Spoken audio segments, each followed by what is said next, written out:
So, today, this guy, this is such a dumb thing.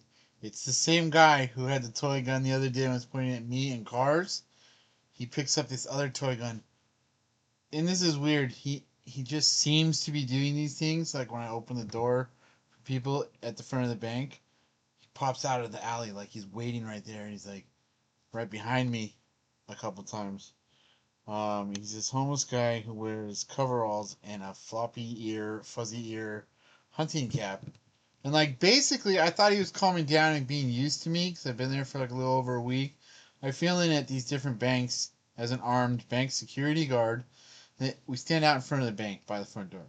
That's our main um, area of operation is the front door, so people see you there when they enter and exit, and they just it just has a psychological calming effect, and people choose to do, try to mess with other banks. Like, I've never seen a bank robbery. I've heard police officers tell me stories. One police officer, so he was at a bank, and then he got up to the bank teller, and she said, "Oh my God, I'm so scared. That guy just walked out of here, slipped me a note, and I put all this money in an envelope, and he walked out, and he didn't even know, and he had his pistol on him, and he had it like under his arm. I don't know what type of holster he had, but he had no idea. So like bank robberies aren't always like done with ferocity and violence of action. There's not always noise. It's stuff like that. But I've never seen anything happen. All we have is these things that happen, like people get in little arguments or like some weird homeless thing, and multiple different banks, homeless people do the same thing where they point things at the security guards. What? So me at me. Maybe it's just me, but I'm the only security guard who I observe at the bank because there's only ever one guard. So it's just my experience is that these homeless guys like to point fake guns at me. Um, I don't know what type of thing I seem like. Maybe it's my blue eyes. Uh, but the other guy who pointed the thing at me like a gun, it's not a normal thing though. Is this really big methamphetamine pipe? The big bowl, and he popped out like behind this vehicle. He goes ah, like he's shooting me. He goes ha. I'm like, what in the world? Like, what do I even do about something like that? It was a post that was unarmed. So, I mean, even though I'm armed, it's not like I'm going to use a pistol because someone points uh, a crack pipe at me, right? But this guy has this really big, like sniper rifle. Now, it was across the street. He lays down in front of on the side of this building, and then like 4 feet away there's a parking block and cars park, and there's all this trash next to the building. He lays down in it when there's shade from the one side when it goes past like three or so, two or something like that. The sun goes down to the west, so on the east side of the building, he lays down in the trash. Like every day, he takes like a crack nap. Um, I don't wish him ill, but he is just dumb about what he does. So he lays down there, and then so I this morning I look across the street and I go, "What the heck is that?" I literally thought it was a Barrett 50 cal because it was pointed right at me, and it looked like the front part was a barrel shroud, like pointed right at me like this, and it was laying down in the trash. And I thought, "What the heck?" It was orange, but I thought it was spray painted orange. Like thinking about it, I was like, man, if this crazy idiot doing drugs somehow knows some gangster who gives him an actual 50 cal, like these odds are very, very low, right? These are not high probability potentialities, but he spray paints it orange and sits it there and tries to mess with me because he's pointing this fake shotgun at me the other day. And I told my bank captain and supervisor, they're called bank captains, about it, and he was a Marine. I can't remember his MOS. I don't think he was an MP. I think he was involved with mechanics and some vehicular weapon system. Not the Abrams. I was an Abrams mechanic, He's a police officer also, and then a corrections officer, and then now a bank captain. So people in prison, they try to play little games, but this is like a crazy thing. Uh, Police see this stuff. It's basically probably a 5150 type of thing, but he's not like out of control, but he's being a jerk and like aiming little things at me and at drivers passing by, like this fake shotgun he kept popping out into the street and aiming him. Well, so I'm like looking at it, and it was aimed right at where I normally stand, so I like walk over sideways, was like looking at it because thinking he could be laying there in the trash, like how a good decent sniper could do, like fake you out, but he wears coveralls, like military olive drab coveralls, and has a hunting cap with fuzzy ears. Oh, I have a picture of him. This guy's so dumb.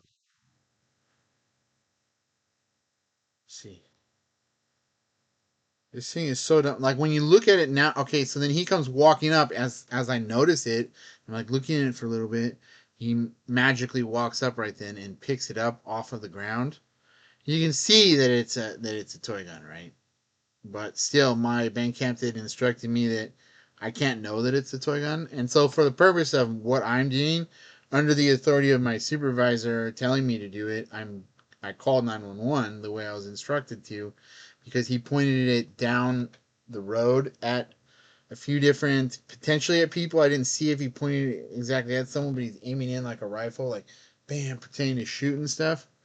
Um, Here it is. Wait, hold on. Here. It's just such a dumb thing. But it's what it is. I mean,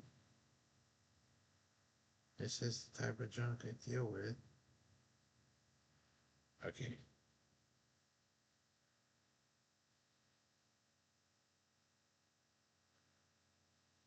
Okay. So you can see this. This guy pointing it down the road. And you can see this. Like, here's where you can see that it's a toy, right? But what my supervisor and I were talking about, you see that magazine? It just, when it's laying down, it looked like potentially something someone's trying to disguise as a toy. He said times are crazy enough to where people do disguise things as toys, actual firearms as toys sometimes. So this is the bus bench, like right across the street. So I'm sitting. Let's see. This isn't the best way to show. I'm standing directly across the street there. It's actually him laying down there taking his nap. His feet are down here.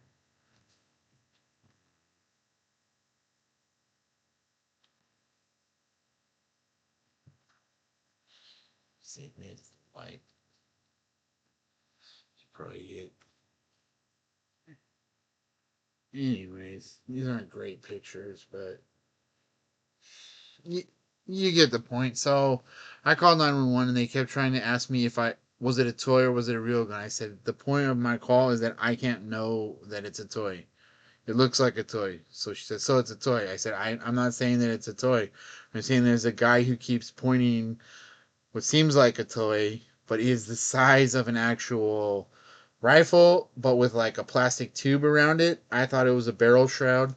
And so I get in this argument with a 911 dispatcher the way I was instructed to. So we're it's neoliberal governance via licensure. I'm instructed by someone with the authority to instruct me what to do on the post because of my guard card. So it's something I was doing. It's not an unlawful thing to call without.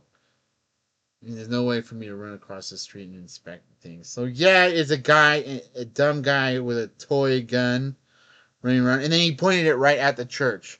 So there's a church down the road, and then he went around the corner, like right into the front of the church. Just the guy is just dumb. He's crazy. I do pray for him. I get mad, and so in the middle of the conversation with, I get irritated. I don't think you call it mad. Yeah, it's me getting mad, but I'm working on building my paralegal business and doing crime victims advocacy. Not crimes like getting a toy gun pointed at you, but like human trafficking crime.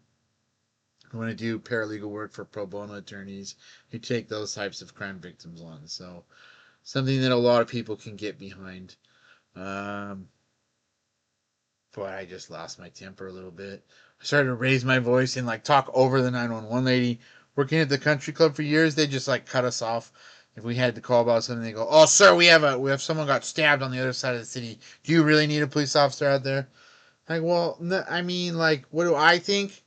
I would never live in a country club with a gate or a security guard, so I don't have other people calling for things, but I have a duty to call about things because of things going on, right? And they're like, well, whatever, we gotta go. Click, get hung up on by 911 about trying to get someone to like, no, trying to get someone trespass who wouldn't leave just the inside of the gate.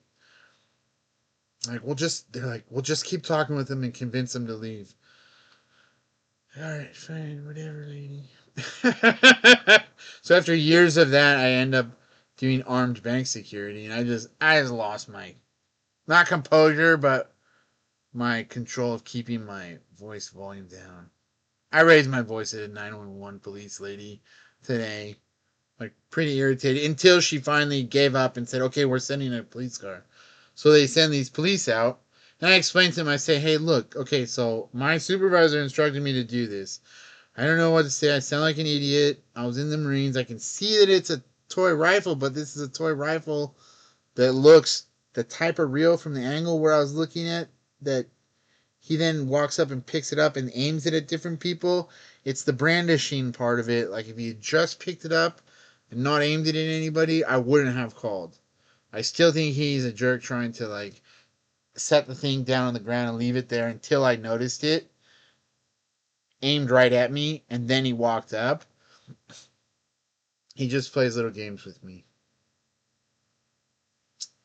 It's humorous. I mean, I'm sure it's humorous. If anybody watches this video, you'll find it some type of humorous at some point if you stick through it. So he came out and like they say, yeah, yeah, no, we understand. I'm like, I should have thrown in a little bit of disclaimer, like, yeah, it's all right to laugh about this about me later. I mean, I'm like Forrest Gump. Like, why did you call 911? Because my bank captain told me to, sir. Because my bank captain taught me to, Sergeant. Like, it's part of being a security guard. People make fun of us and people play games with us. But he really has got me to like look behind. Like I've been keeping my back to the building, a little closer to the building. I don't want him sneaking up on me.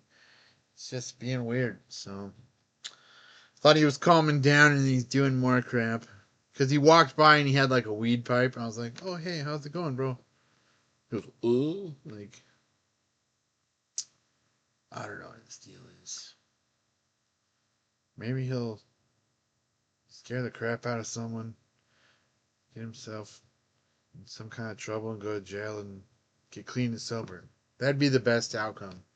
So, PraxisProfessional.com is the crime victims advocacy project. JamesPolk.net talks about some of the computer uh, equipment we want to buy, GPUs, to do AI analysis of legal documents. There's just really great stuff you can do chatting with documents for attorneys, pulling out information, doing analyses. So that's what I'm working on. But until then, I am a security guard and I pay the bills that way. I save money and sometimes I get in a little debt and pay it off. We're making headway and getting stuff together. So we're hoping to help some actual real crime victims within the next year rather than just doing our networking and business build out. That's it.